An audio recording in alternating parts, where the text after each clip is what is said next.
In today's video, we have breaking news. The president just commuted the sentence of George Santos, and MSDNC is melting down over it. Secondly, another illegal alien has killed an American citizen, and no King's protest leader is defending this action this weekend. In all these stories, we're going to show you what both sides are saying and then give you the bottom line.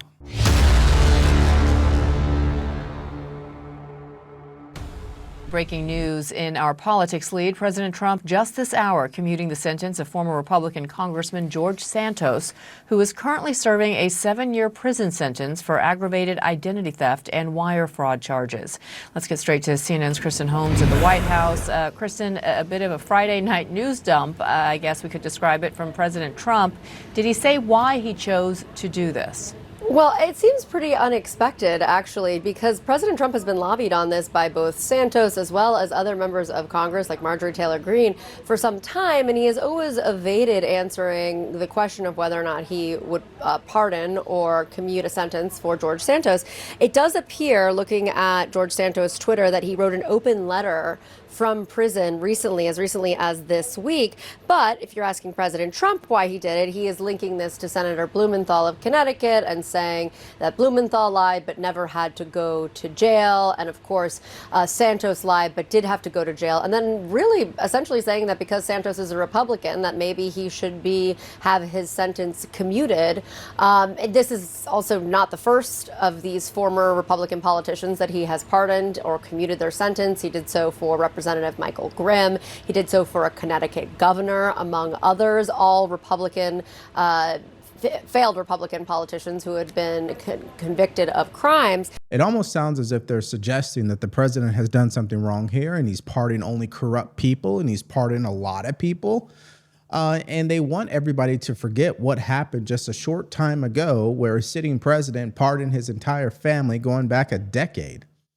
But that's the way politics works, especially for mainstream media. But let's get to the meat of this post that was put up by President Trump just an hour ago. And I'm just going to get to the meat of it here. He says, as everyone remembers, Denang, which is this, I guess, nickname he's giving Blumenthal, and I don't really get the reference, so if you guys can make me understand exactly what he means, put it in the comment section, stated for almost 20 years that he was a proud Vietnam veteran, having endured the worst of the worst, watching the wounded and dead as he raced up the hills and down the valleys, blood streaming from his face. He was a great hero. He would leak to any and all who would listen. And then it happened. He was a complete and total fraud because he never went to Vietnam. He never saw Vietnam. He never experienced the battles there or anywhere else. His war status and even minimal service in our military was totally and completely made up. So we have to throw him in the same category as Tim Walz and Wes Moore. All of them have lied about their military service, and I have more to say on that. But first, I want us to finish hearing how CNN is framing all of this. Take a listen. But this is a lengthy screed here about Blumenthal. I will note it was just earlier this month, maybe 2 weeks ago, that President Trump said he was going to look into Blumenthal. He was going to do some kind of investigation into him because he had clashed with Attorney General Pam Bondi. It's something he has brought up a lot. Unclear whether or not this actually has anything to do with Blumenthal, but this is how President Trump is translating this. All right, number one, the president of the United States has the authority to commute sentences. We saw it with the Biden administration. He not only commuted people who may have committed campaign fraud like George Santos. No. He commuted people who committed murder. So I don't want to hear from anybody complaining about what the president is doing here. Point number two, the timing of this announcement makes perfect sense from a PR standpoint. The White House doesn't want people obsessing over this. So the only people who are really going to obsess over it is MSNBC and CNN. Everybody else will just move on, and next week we'll be talking about something else. And point number three, what does Blumenthal have to do with George Santos? Nothing. But he does make a good point.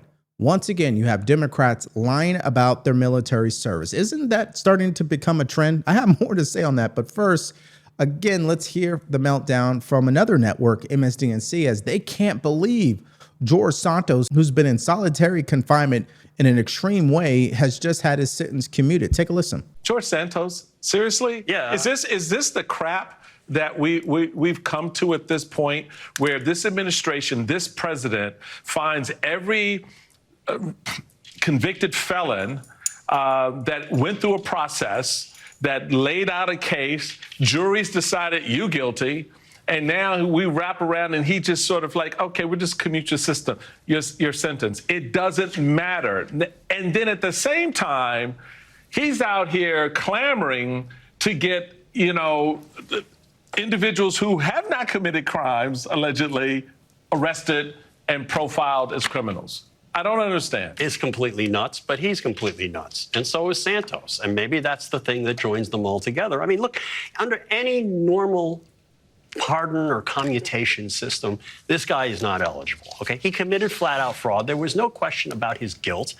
And at the end of the day, he shows no remorse, no acceptance of responsibility, and there is no reason to give him a break on his sentence. He committed flat-out fraud of his campaign on his campaign books, but Trump, I don't. And he's not even liked by Republicans. Right. He wasn't liked by Republicans. Nobody liked this guy, and even Trump, I don't think really liked the guy. But there is something about, I guess, Trump finds appealing a fraudster. I think it's very important for me to at least bring this up.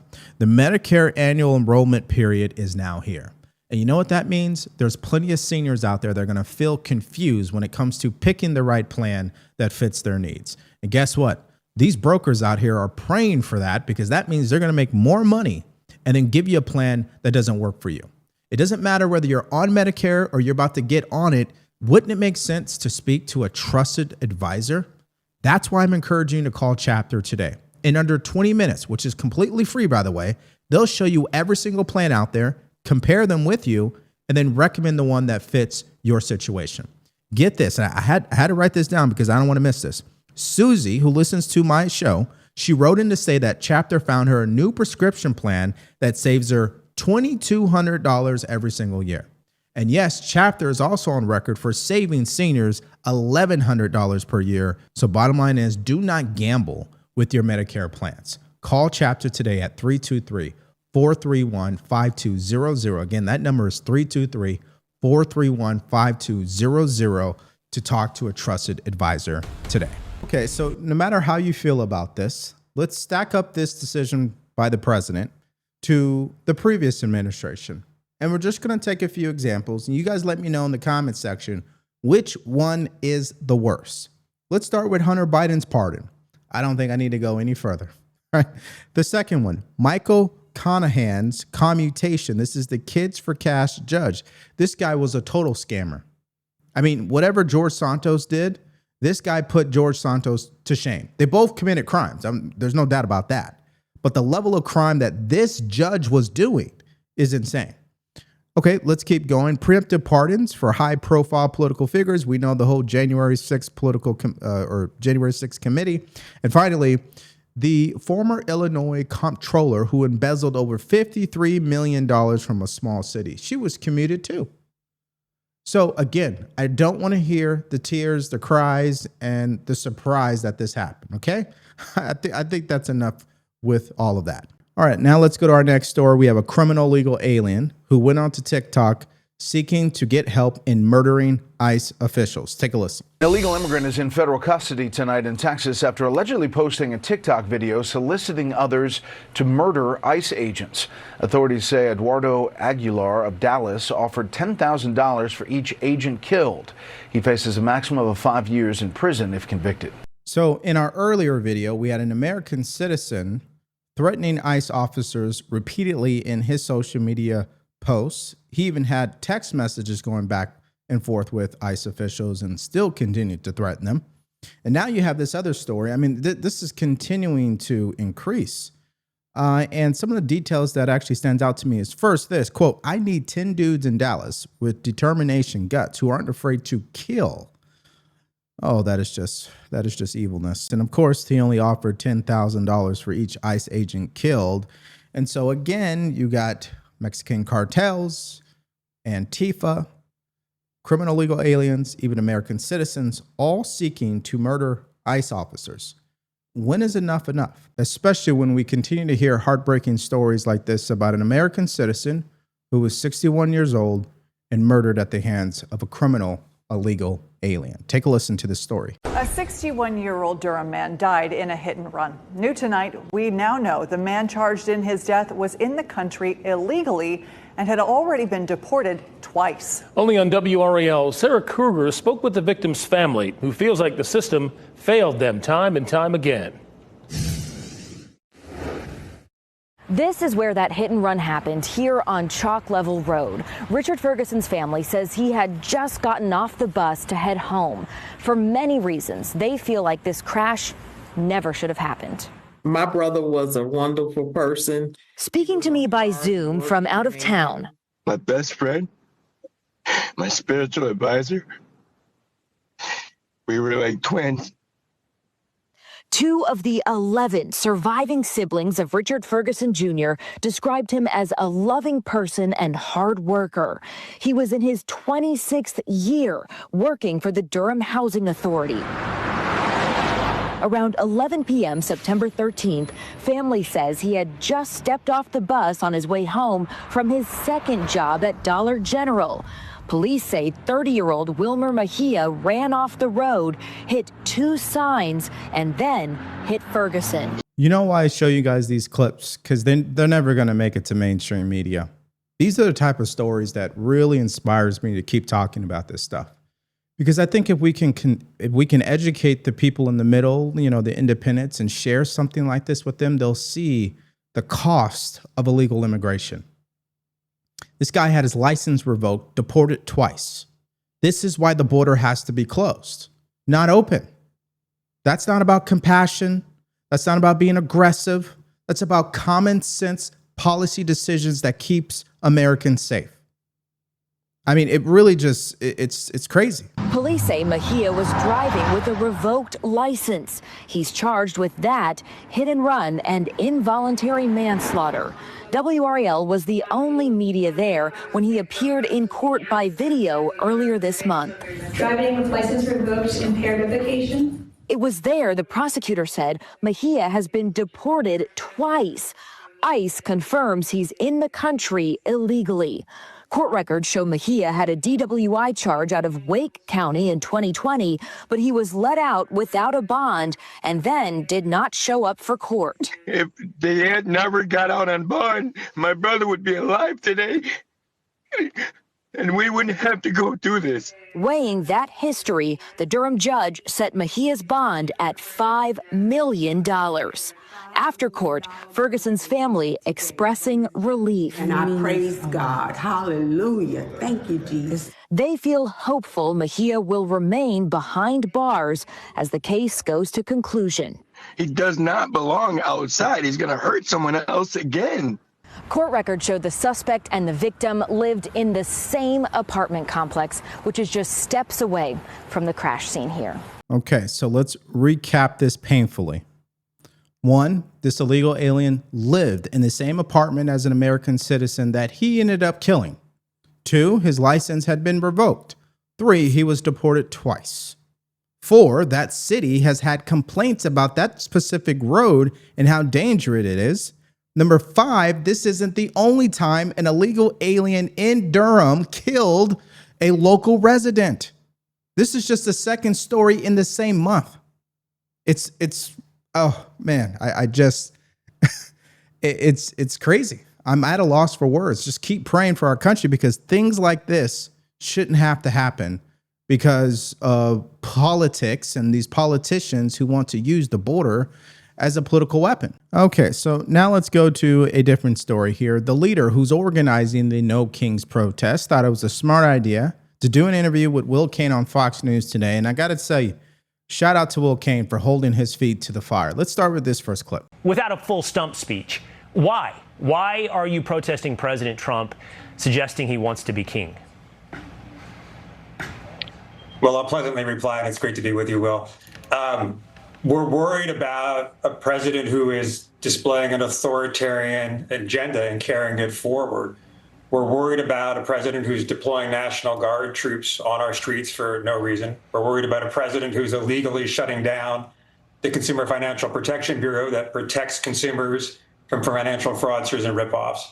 We're worried about a president who's illegally firing employees and taking advantage of the shutdown to weaken our public health by dismissing people from the Center for Disease Control. And we're worried about a lot more, but I'll take to heart your request not to give you a stump speech and pause right there. Yeah. All right, I had to break out the cigar because that last story, it really, it got me feeling a certain type of way. You guys know I'm very level-headed. I don't, get all overly emotional, but man, it just, I have to continue to pray. Okay, so this No Kings guy, clearly, he was spewing all the same talking points about what they disagree with the president.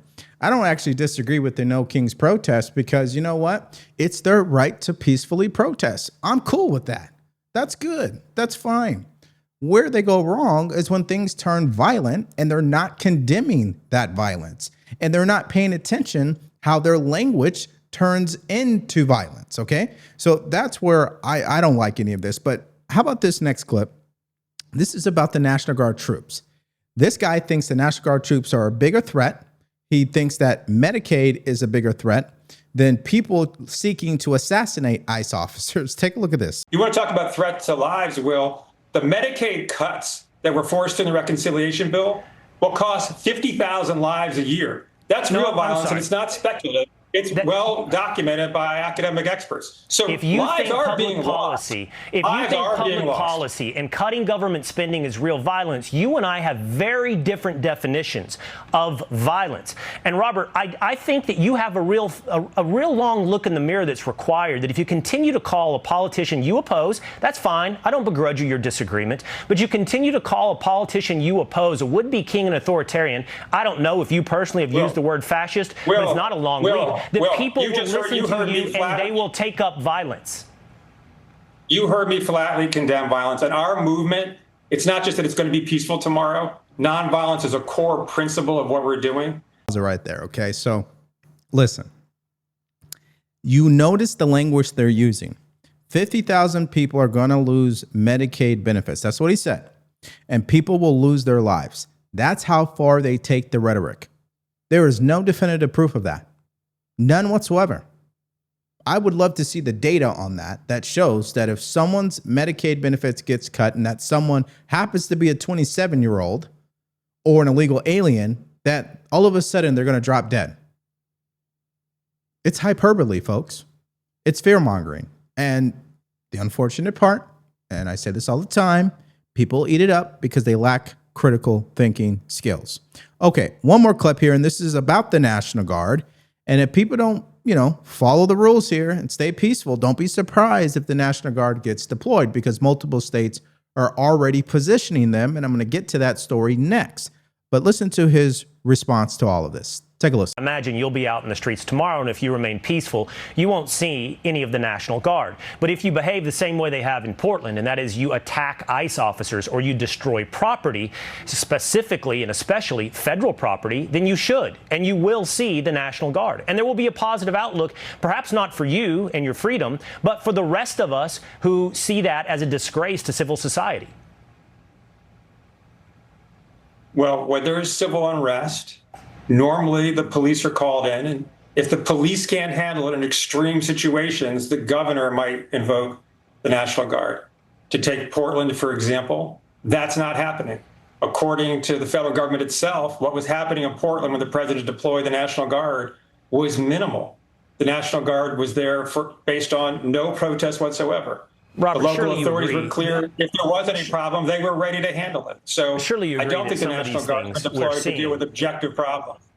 So as a careful reminder, and I think it's very important to remind yourself of this, we essentially live in two different Americas. You have a side of this country that has changed the entire dictionary. Words that used to mean exactly what they sounded like no longer mean that anymore. Okay? They think what ICE officers are doing is violence. They think sending in the National Guard troops to protect federal assets is violence, not people taking out bounties on ICE officers. They don't think that's violence. Not the fact that someone in Dallas just a few weeks ago murdered a migrant in an attempt to murder ICE officers. That's not violence. Flashing their lasers at military helicopters, one person was just indicted for that. But hey, that is not violence, folks. It's only violence if President Trump is involved. It's ludicrous. So these governors have gotten smart, and we're talking about Republican governors, Glenn Youngkin and Greg Abbott. They already have the National Guard on call. Let's hear more on that right now. Okay, so let's now turn to what we're expecting to see in cities across the country. Millions turning out for this weekend's No Kings event, protesting the Trump administration. You have the Republican Texas Governor Greg Abbott deploying his state's National Guard to the capital of Austin and even posting on social media saying anyone destroying property or committing acts of violence will be swiftly arrested. In response to this, the top Democrat in the House state, in the Texas State House, Gene Wu, responded by saying, quote, sending armed soldiers to suppress peaceful protests is what kings and dictators do. And Greg Abbott just proved he's one of them. Okay, let's exercise some intelligence. Americans do not even know what it's like to serve under a king, let alone a dictator. So how would they know exactly what one is? That's my first point. Secondly, the people who are aware of that information, they don't agree with this rhetoric. But again, told you we live in two different Americas. This is a smart play from these governors. I think more governors should just automatically do this. You know what's interesting about all this? They cry about the president federalizing the National Guard. Why don't you guys just get ahead of it and you deploy the National Guard so the president doesn't have to? That's right. It makes too much sense. So here's more reactions from some people on CNN about this move. Take a listen. Why are they coming at us now? And it's because they are worried that they are losing their grip on power. They are worried that other people in blue states, red states, and purple states, in rural communities, in Trump country, are going to see the public doesn't support this, and that makes them scared. Mo, your reaction? Is this how you think it's making Republicans feel? Are Democrats having an effective narrative here? I'm old enough to remember that Republicans criticizing Hillary Clinton for calling Trump supporters deplorable. And when they blamed Democrats' use of the word fascist on other recent violent acts. And maybe right to do so. But to now call what are overwhelmingly peaceful protesters Antifa driven. Speaker today said they hate America. That's a way to turn off a lot of people. Well, let's critically think here. There are going to be people at these protests who have no intention of getting violent. That is true.